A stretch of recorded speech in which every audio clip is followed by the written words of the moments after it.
చుట్టూరా నీళ్లు, సముద్రంలో కలిసిపోతున్నట్లుండే నీలాకాశం, మధ్యలో పట్టాల మీదుగా కుదుపులు లేకుండా సాఫీగా సాగిపోయే రైలు, దిగువన హోరెత్తించే కెరటాలు.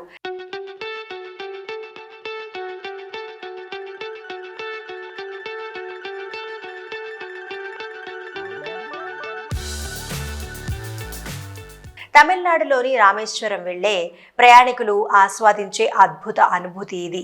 ఇప్పుడు ఆ మార్గంలో రామనాథపురం జిల్లా మండపం, రామేశ్వరం ద్వీపం మధ్య సముద్రంపై సరికొత్త రైల్వే వారధి సిద్ధమైంది. ఆధునిక సాంకేతికత జోడించి నిర్మించిన ఈ వంతెన ఇంజనీరింగ్ అద్భుతమని, దేశ అభివృద్ధికి సంకేతమని రైల్వే మంత్రి అశ్విని వైష్ణవ్ అభివర్ణించారు.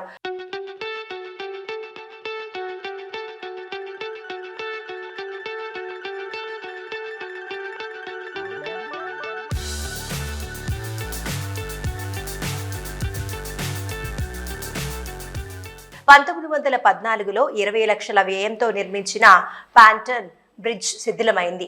దీంతో 2019లో ప్రధాని నరేంద్ర మోదీ పాత వంతెనకు సమాంతరంగా నిర్మించే కొత్త బ్రిడ్జికి శంకుస్థాపన చేశారు. 535 కోట్ల వ్యయంతో సముద్రంలో సుమారు 2 కిలోమీటర్ల పొడవున ఈ వారధి నిర్మించారు.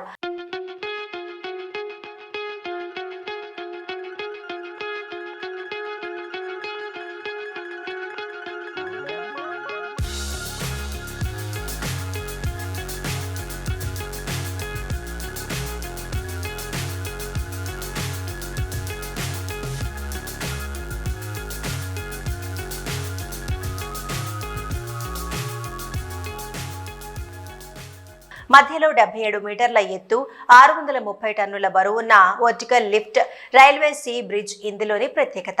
ఓడలు, పడవలు ఇటు వచ్చినప్పుడు వాటి రాకపోకలకు వీలుగా ఈ వారధికి ఉన్న లిఫ్ట్ బ్రిడ్జ్ పట్టాలతో సహా పైకి లేస్తుంది.